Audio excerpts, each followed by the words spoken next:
राजस्थान की भजनलाल सरकार की पहली परीक्षा श्री गंगानगर जिले के श्री करणपुर विधानसभा में होने जा रही है। करणपुर में हो रहे विधानसभा चुनाव में जहां भाजपा ने पूर्व मंत्री सुरेंद्र पाल टीटी को चुनाव मैदान में उतारा है, तो कांग्रेस पार्टी ने पूर्व विधायक गुरमीत सिंह कुन्नर के बेटे रुपिंदर सिंह कुन्नर को चुनाव मैदान में उतारा है। रुपिंदर सिंह कुन्नर के समर्थन में कांग्रेस के नेता सचिन पायलट आज पदमपुर पहुंचे। पदमपुर पहुंचने पर उनके प्रति कांग्रेस नेताओं में अच्छा क्रेज देखा गया। कांग्रेस के नेताओं में सचिन पायलट के स्वागत की होड़ लग गई। लोगों ने साफे मालाएं पहनाकर उनका स्वागत किया।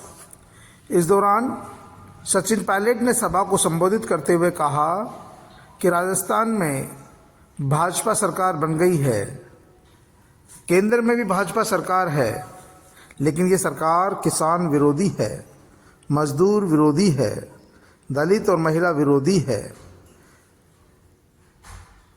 सेना विरोधी है, क्योंकि इस सरकार में न मजदूर की सुनवाई हो रही है, न किसान की सुनवाई हो रही है, न फौजी की सुनवाई हो रही है। ऐसे में यह किसान विरोधी सरकार चंद नेताओं की है, चंद उद्योगपतियों की है।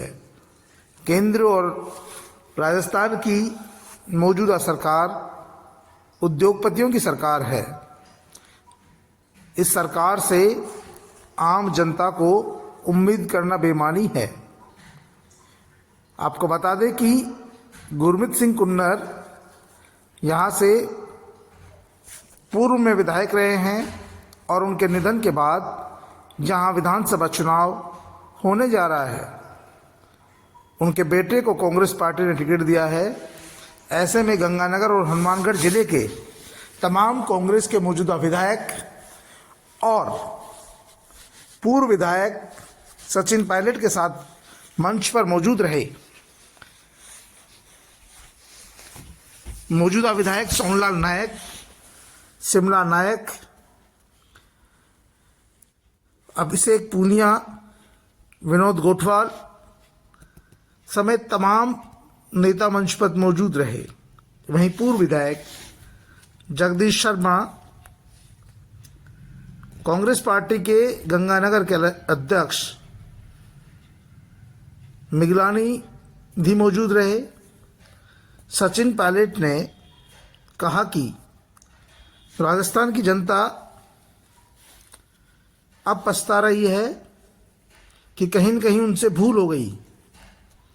राजस्थान में जिन लोगों की पार्टी की सरकार आई है, वो लगातार राजस्थान सरकार की योजनाओं को बंद कर रही है।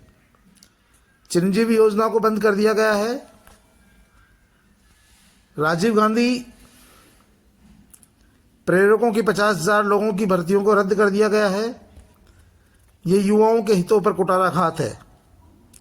और जैसे ही लोकसभा चुनाव निकलेंगे, पूर्व में चल रही सभी योजनाओं को भाजपा की मौजूदा सरकार बंद करने वाली है। ऐसे में आप लोग भाजपा को सबक सिखाएं और करणपुर से रुपिंदर कुन्नर को चुनाव जिताकर भेजें। पहली बात तो ये बात ठीक है, 4 स्टेट्स में हमारी सरकार सिर्फ तेलंगाना में बनी, लेकिन मध्य प्रदेश, छत्तीसगढ़ और राजस्थान में हमारा वोट शेयर जो है वो लगभग इंटैक्ट है, कई जगह बढ़ा भी है। हम चुनाव नहीं जीत सके, उसका दुख हम सबको है। और राजस्थान में ये परंपरा है 30 साल में कि 5 साल। आपको बता दें कि यहाँ पर ट्रेंड को, उस चुनाव परंपरा को तोड़ने का हमने पूरा प्रयास किया। मुझे खेद है कि हम उसको हासिल नहीं कर पाए, लेकिन फिर भी हमारे 69 विधायक जीत कर गए हैं। और बीजेपी में जो हालात दिख रहे हैं मुझे, उनका आज शपथ ग्रहण समारोह होना था, मुझे पता नहीं हुआ है कि नहीं हुआ है, आज भी नहीं हुआ है। तो इतने लंबे समय तक अगर अनिश्चितता रहती है, इंडिसीजन रहता है, तो लोगों में गलत प्रभाव जाता है। एक पूर्ण बहुमत की सरकार है, कोई कारण नहीं है कि ये अपने मंत्रिमंडल का निर्माण कर लोगों के बीच में काम ना करें। आचार संहिता के समय से सब काम अटके हुए हैं और मुझे इस बात का भी दुख है कि सरकार बनने के बाद एक तरफ कहा जा रहा था कि पुरानी योजनाओं को हम लोग टच नहीं करेंगे। सबसे पहला प्रहार जो सरकार ने किया है वो रोजगार पर किया है। अगर आपको योजना का नाम पसंद नहीं है, आपको काम करने वाले लोग पसंद नहीं हैं, आप बदल सकते हो, लेकिन इतने हजारों नौजवानों को सरकार बनने के बाद बिना वजह आप उनकी नौकरियां समाप्त कर दें, ये एक गलत संकेत जाता है, नकारात्मक सोच है। आप नए अपॉर्चुनिटी ना दे पाएं, लेकिन जो एग्जिस्टिंग थे उनको आप बंद करें, मैं समझता हूँ बड़ा गलत है। मैं इस बात से बिल्कुल सहमत नहीं हूँ और युवाओं को न्याय, युवाओं को रोजगार, युवाओं को अवसर देने की बात कर कर ये सरकार बनी थी और पहले कदम में, अभी तो सरकार पूरी बनी भी नहीं है, अभी तो मंत्रिमंडल का निर्माण नहीं हुआ है, शपथ नहीं हुई है मंत्रियों की, और अभी से ही इस प्रकार की सरकार के जो कदम है वो लोगों के अंदर एक अविश्वास पैदा करते हैं। बहरहाल ये उपचुनाव है, ये इम्पोर्टेंट है हमारी पार्टी के लिए, हम सब मिलकर इस पर काम कर रहे हैं, पूरा हमारा पार्टी का संगठन लगा हुआ है और जनता की भावना हमारे साथ है। मुझे पूरा विश्वास है कि सरकार को भी एक आईना दिखाने वाला काम होगा जब 5 तारीख को मतदान यहाँ पर होगा। ये चुनाव सरकार को सबक सिखाने वाला होगा, क्योंकि सरकार ने सरकार के गठन से पहले ही और मंत्रिमंडल के विस्तार से पहले ही पूर्ववर्ती सरकार की योजनाओं को बंद कर दिया, युवाओं को बेरोजगार कर दिया।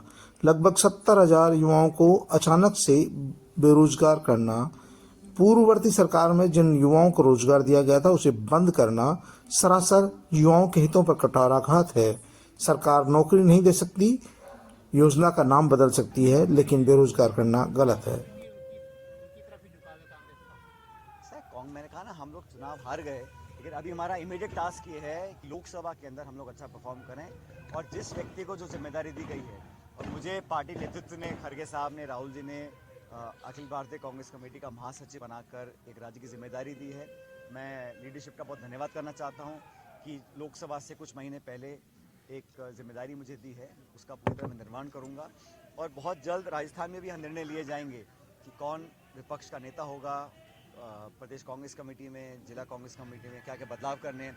लोकसभा को देखते हुए जहां पर जो बदलाव करना है उसका संज्ञान एआईसीसी ले चुकी है और बहुत जल्द उस पर निर्णय लिए जाएंगे। पायलट साहब, राजस्थान में कांग्रेस के हारने के बाद आपको राजस्थान में बड़ी भूमिका देने की बजाय आपको छत्तीसगढ़ का प्रभारी बनाकर बाहर कर दिया। कहीं ना कहीं लगता नहीं है कि राजस्थान के अंदर वसुंधरा की तरह आपको भी साइड लाइन किया जा रहा है? जहाँ हम बैठे हैं ये तो राज्य राजस्थान ही है और जहाँ हम प्रचार कर रहे हैं वो राजस्थान है। देखिए, अलग अलग पार्टी के लोगों को अलग अलग जिम्मेदारियां दी जाती हैं। मुझे इससे पहले जिम्मेदारी दी थी केंद्र में, मैं सांसद रहा, केंद्र का मंत्री रहा, फिर राज्य प्रदेश अध्यक्ष रहा, सरकार का हिस्सा रहा। तो समय समय पर जिस व्यक्ति की जहाँ आवश्यकता होती है वहाँ उसका योगदान दिया जाता है। जहाँ तक आपने ये सवाल मुझसे पूछा कि राजस्थान से बाहर जाने की बात, तो ये मैं आपको बताना चाहता हूँ कि मैं थांसू दूर गोणी, ये सबको समझना है कि यहाँ पर हम लोग बहुत लंबे समय से काम करते आए हैं, ये हमारी कर्मभूमि रही है और जब तक राजनीति में हम काम करेंगे राजस्थान के लोगों की सेवा करेंगे। आपको ये लगता नहीं मैं गहलोत, अशोक गहलोत और